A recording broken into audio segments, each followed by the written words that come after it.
现在的慈善大家，当年也会被奶奶的医药费愁得睡不着觉。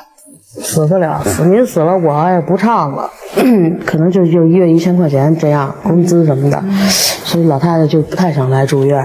2000年，北京一家医院的病房里，韩红站在奶奶病床边，她自己刚做完胆囊切除手术，肚子上开了好大一个刀，身体还没恢复利索，就天天往医院跑。镜头里，奶奶刚输完液，躺在床上，整个人看起来很虚弱。韩红弯着腰，心疼地跟奶奶说话：“好点没？好点。这回这房怎么跟那次住的不一样？不一样。睡不挺好，是吗？”走出病房后，韩红对着镜头说了实情。她切了胆囊之后，恢复期间没办法出去挣钱，所以老太太一直不想来住院，怕花钱。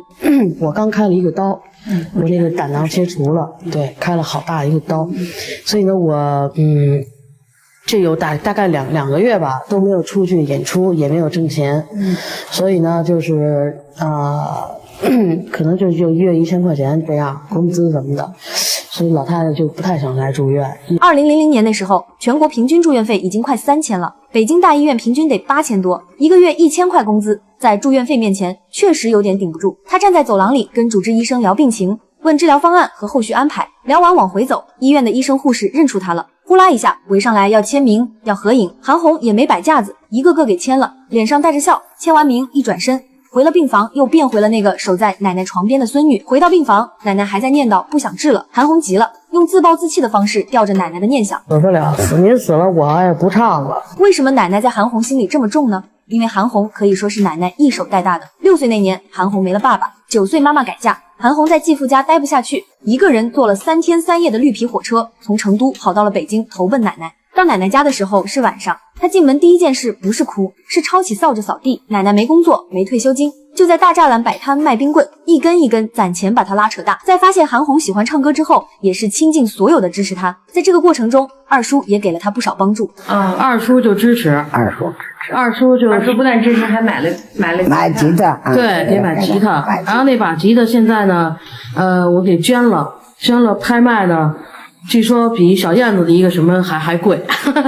可是唱歌这条路，韩红走的也不顺畅。她报考文艺团体，一次一次被刷下来，就是因为长得不漂亮。因为她既没钱，也没有后台，长得也不漂亮。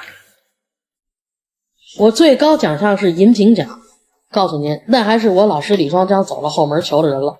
1998年《雪域光芒》出来之后，韩红才终于走进了大众视野。当时她始终记挂着恩师李双江，一旦有空就会到老师家中去看望。访谈最后，主持人问她婚恋的事，她却看得很开。但是我觉得跟音乐一样自然，所以我觉得男孩可能也会怕这样的女孩子，这人太能干了啊！